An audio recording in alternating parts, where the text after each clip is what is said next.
ሰላም ሰላም ውድ ቤተሰቦች እንዴት ናችሁ? እኔ ወንድማችሁ በጣም ደህና ነኝ። በነገራችን ላይ ድምጼ ይመር እያልኩኝ በጣም ከብዙ ቪዲዮዎች በኋላ ነው ይሄን ቪዲዮ የምሰራላችሁ ማለት ነውና ያው ሁላችሁም ከዚህ በፊት እንደምታውቁኝ እኔ የተለያየ መዝሙሮችን እየዘመርኩ በመልቀቅ ነበር የምታወቀው። ዛሬ ግን ሌላ ለየት ያለ ኮንቴንት ይዤላችሁ መጥቻለሁ ማለት ነውና ከዛ በፊት ግን እንኳን ደስ አለሽ ኢትዮጵያ፣ እንኳን ደስ አለን ኢትዮጵያውያን ማለት ፈልጋለሁና ዛሬም እኔ ጀግና ወንድማችሁ እንግዲህ የማህበራዊ ሳይንስ ተማሪ ሆኜ ከቢ ከኤብ እና ከኦ የደም አይነት ውጪ ሌላ አምስተኛ ለየት ያለ የደም አይነት አግኝቻለሁ ማለት ነውና እባካችሁን ውድ ኢትዮጵያውያን ይሄንን እንኳን ደስ አለን መልእክት ለዓለም ጤና ድርጅትና ለሳይንቲስቶች እንድታደርሱልኝ ስል በትህትና እጠይቃችኋለሁ ማለት ነውና ደም ሁላችሁም እንደምታውቁት በሰውነታችን ውስጥ የሚገኝ እጅግ አስፈላጊ የሆነ ቀይ ፈሳሽ ነው። ደም በሰውነታችን ውስጥ ኦክሲጂንንና ጠቃሚ ነገሮችን ወደ ተለያዩ የሰውነት ክፍሎች በማድረስና ቆሻሻዎችን በማስወገድ ትልቅ ሚና ይጫወታል። ደም ቀይ፣ ነጭ፣ ፕሌትሌትና ፕላዝማ የሚባሉ ዋና ዋና ክፍሎች ሲኖሩት ኤ ቢ እና ኦ የሚባሉ አራት የደም አይነቶች ደግሞ አሉ። ኤ የደም አይነት ለሌላ ኤ እና ኤ ቢ የደም አይነቶች መስጠት የሚችል ሲሆን ከኤ እና ከኦ የደም አይነቶች ደግሞ መቀበል ይችላል። ቢ የደም አይነት ለሌላ ቢ እና ኤ ቢ የደም አይነቶች የሚሰጥ ሲሆን ከቢ እና ከኦ ደግሞ መቀበል ይችላል። ኤ ቢ የደም አይነት ከኤ ከቢ ከኤ ቢ እና ከኦ የሚቀበል ሲሆን ሁለንተናዊ ተቀባይ በመባልም ይታወቃል። ነገር ግን መስጠት የሚችለው ለኤ ቢ ብቻ ነው።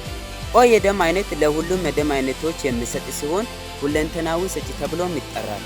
ችግሩ ግን መቀበል የሚችለው ከኦ የደም አይነት ብቻ ነው። ታዲያ በጣም የሚገርመው በዓለም በደም እጥረት ምክንያት በየዓመቱ ከ800,000 በላይ ሰዎች ይሞታሉ። ከነዚህም ውስጥ በወሊድ ወቅት በሚከሰት ከፍተኛ በደም መፍሰስ ምክንያት ግማሹን የሞት ፐርሰንት የሚይዙት እናቶች ናቸው። በዓለም በየዓመቱ 118.5 ሚሊዮን ዩኒት ደም የሚለገስ ሲሆን የሚያሳዝነው ግን አብዛኞቹ የሚለግሱት በክፍያ ነው። እንዲህ ያለን ስለ አራቱ የደም አይነቶች ካወራን ልዩና አገኘው ስላልኩት ስለ አምስተኛው የደም አይነት እናውራ። ይህ ደም ምንም እንኳ ወጥ የሆነ ስም ባይኖረውም ልዩ ስሙ ግን ቅዱስ ደም ይባላል። ስለዚህ ደም አስደናቂው ነገር ደግሞ ቅድም አራቶቹ ብዬ ለጠቀስኩት ማለትም ለኤ፣ ለቢ፣ ለኤቢ እና ለኦ የደም አይነቶች የመኖራቸው ህልውናና መሰረት ነው። ሲቀጥል ከላይ ባወራሁት መሰረት የመጀመሪያዎቹን አራት የደም አይነቶች ሰዎች ብርና የተለያየ ክፍያ ተከፍላቸው ነው የሚለግሱ። ቅዱሱን ደም ግን የደሙ ባለቤት ኢየሱስ በነፃ ነው ከዛሬ ከ2026 ዓመት በፊት በዚህ ቀን መስቀል ላይ ሆኖ ለዓለም የለገሰው። የመጀመሪያዎቹን አራት የደም አይነቶችን አንድ ሰው አንድ ጊዜ በመለገስ ቢያንስ የሶስት ሰዎችን ህይወት የሚታደግ ሲሆን ቅዱሱ ደም ግን ሰዎች አምኖ ወደ ደሙ ባለቤት ወደ ኢየሱስ የሚመጡትን ሁሉ ሊታደጋቸው ይችላል። የመጀመሪያዎቹ አራት የደም አይነቶች በፍጥነት አይገኙም። ቢገኙም በሽተኛውን ከስጋ ሞት ነው ሊያድኑ የሚችሉ። ቅዱሱ ደም ግን ከስጋ በሽታ፣ ከኃጢአት በሽታ እንዲሁም ከዘላለም ሞትና ከሲኦል ነው የሚያድነው። የመጀመሪያዎቹ አራት የሰው የደም አይነቶች ቆሻሻን ከሰውነታችን የሚያስወግዱ ሲሆኑ ቅዱሱ ደም ግን ኃጢአት የሚባለውን አጸያፊ በሽታ ከነፍሳችን ያስወግዳል። የመጀመሪያዎቹ የደም አይነቶች የሚገኙት ደም ባንክ ብቻ ሲሆኑ በቦታና በሰዓት የተገደቡ ናቸው።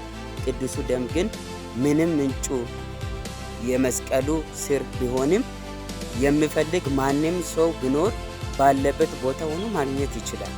ግን አስተውሉ፣ ቅዱሱ ደም በራሱ ቅዱስና ሙሉ ስለሆነ ለሁሉም የደም አይነት መስጠት እንጂ ከሌላው አይቀበልም። በስተመጨረሻም በየዓመቱ 118.5 ዩኒት ደም እየተለገሰ በሺዎች የሚቆጠሩ ሰዎች ከስጋ በሽታቸው እየዳኑ ከሆነ እኛ ክርስቲያኖች ሰዎችን ወደ ቅዱሱ ደም እንዲመጡ በማድረግ በየዓመቱ ስንት ሰዎችን ከኃጢአት በሽታ ያዳንን ይሁን? መልሱን ለእናንተ ትቼላችኋለሁ። ብቻ ከሲኦል ስላዳነን ደም እየመሰከርን በጨለማ ያሉና ይህን ደም ባለማግኘታቸው ወደ ሲኦል እየተነዱ ያሉ ሰዎችን እንታደግ። የልጁ የኢየሱስ ክርስቶስ ደም ከኃጢአት ሁሉ ያነጻል። መልካም የጌታችን የኢየሱስ ክርስቶስ ስቅለት። ወዳችኋለሁ። ተባረኩልኝ።